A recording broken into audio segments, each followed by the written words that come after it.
ஸ்ரீ ஆண்டாள் எம்பெருமானார் ஜீயர் திருவடிகளே சரணம். நமஸ்காரம்.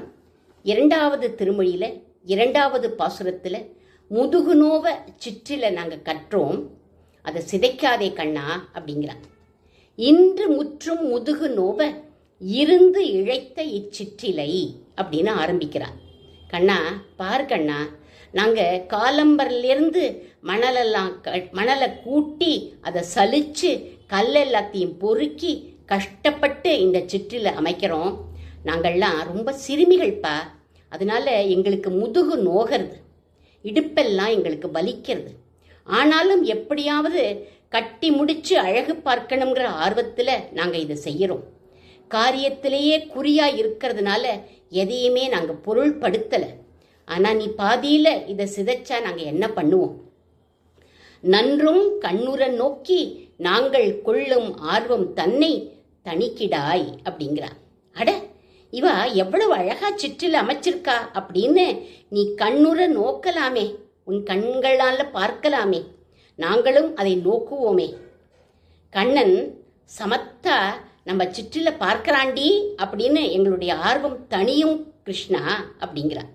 அதை விட்டுட்டு சிற்றில சிதைக்கிறதுல ஏன் கவனம் செலுத்துற சொல்லு கிருஷ்ணா அப்படிங்கிறான். எங்கள் முதுகு நோவ நாங்கள் இந்த சிற்றில கட்டி இருக்கோம் அப்படிங்கிறான். இந்த இடத்துல முதுகு நோவ அப்படின்னு சொன்னால் உடனே அவன் என்ன பண்ணுவானா, முதுகெல்லாம் வலிக்கிறதாடி, நான் வந்து பிடிச்சு விடுறேன்டி அப்படின்னு அவன் வந்துருவானா. அதை இவ எதிர்பார்க்கிறான் ஆண்டாள் நாச்சியார். அவன் வந்து பிடிச்சு விடுவான்னு. எப்போவுமே நம்ம நாச்சியார் உள்ளர்த்தம் வச்சு தான் ஸ்லேடையாக பேசுவா அப்படின்னு சொல்கிறார் பெரியவாச்சான் பிள்ளை. இது கண்ணனுக்கு புரியாதா என்ன? அதுக்கப்புறம் சொல்கிறா, அன்று பாலகனாகி ஆலிலே மேல் துயின்ற எம் ஆதியாய் அப்படின்னு ஆதி புருஷனான இவனுடைய பெருமையை சொல்கிறா ஆண்டாள். பிரளய காலத்தில் ஒரு சிறிய ஆலிலேல அதற்கேற்ற சிறிய ரூபத்தோட பாலகனாக துயின்றவன் அல்லவோ நீ அப்படிங்கிறான். சகசிர சீர்ஷாக புருஷக அப்படின்னு தன் இச்சைப்படி வடிவம் எடுக்கக்கூடியவன்கிறது இந்த புராண ஸ்லோகம். பெரியாழ்வாரும் இவனை தாளாட்டுறார். எப்படி தாளாட்டுறார் பாருங்கோ. ஆணி பொன்னால் செய்த வண்ணச்சிறு தொட்டில் மாணிக்குரளனே தாலேலோ வையம் தாலேலோ அப்படிங்கிறார். வண்ணச்சிறு தொட்டில்ல வையம் அளந்தவனை எப்படி படுக்க வைக்க முடியும்? சாதாரண குழந்தையா இருந்தா முடியும். இவனோ தொட்டிலுக்கு ஏற்ற குழந்தையா மாறிடுறானா. திடீர்னு குள்ளனா வந்துடுறானா, உடனே பெரியவனா ஆயிடுறானா, சதுர்புஜனா ஆயிடுறானா. இப்படி வேண்டிய வடிவத்தை இவன் கிரகிச்சுக்கிறான் அப்படிங்கிறார் பெரியாழ்வார் இந்த பாசுரத்தில். ஆல இலையிலையும் சும்மா படுத்துக்காம விஷமம் பண்றான் அப்படிங்கிறார். யசோதை பிராட்டி தொட்டிலே பண்ணும் வியாபாரத்தை அதுல பண்றான் அப்படிங்கிறார் பெரியவாச்சான் பிள்ளை. எதுல? யசோதை பிராட்டி தொட்டில என்ன வியாபாரம் பண்றானோ, என்ன விஷமம் பண்றானோ அதையே ஆலிலையிலையும் பண்றான் அப்படிங்கிறார் பெரியவாச்சான் பிள்ளை.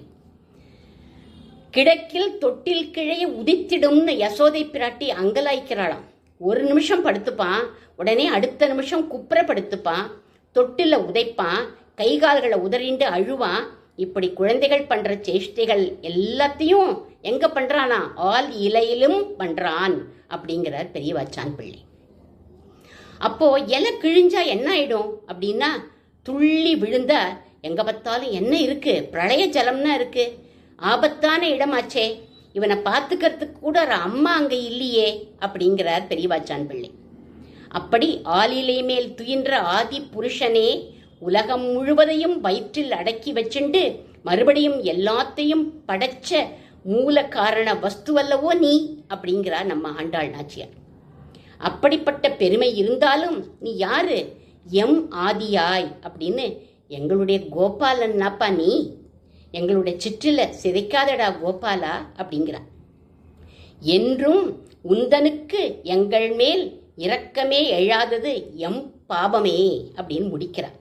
நாங்கள் எவ்வளவு சொல்லியும் கேட்க மாட்டேங்கிறியே கண்ணா, எங்கள் மேலே இரக்கமே இல்லையா உனக்கு அப்படின்னு கோபிச்சுக்கிறா.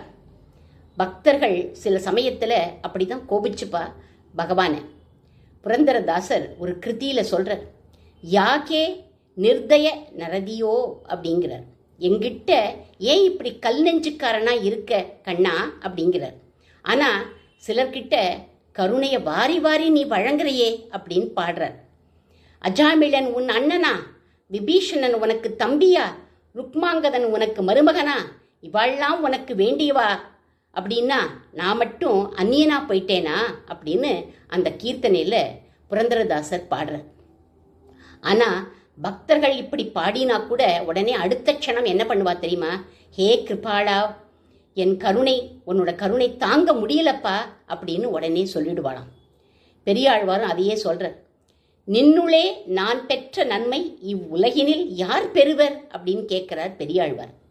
பக்திங்கிறது பலவிதமான பாவ வைச்சித்திரியம். இந்த பாவம் கண்ணனுக்கு ரொம்ப பிடிக்குமா. கடைசியாக ஆண்டாள் சொல்கிறா, கண்ணா எங்கள் மேலே உனக்கு இரக்கமே எழலையா கண்ணா, அது உன் பேரில் உள்ள குற்றம் இல்லை, நாங்கள் செஞ்ச பூர்வ ஜென்ம பாபம். ஆனால் நீ கருணை கடலாச்சே, எங்கள் சிற்றிலை சிதைக்காதே அப்படின்னு இந்த பாசுரத்தில் ஆண்டாள் சொல்கிறா. ஆண்டாள் திருவடிகளே சரணம்.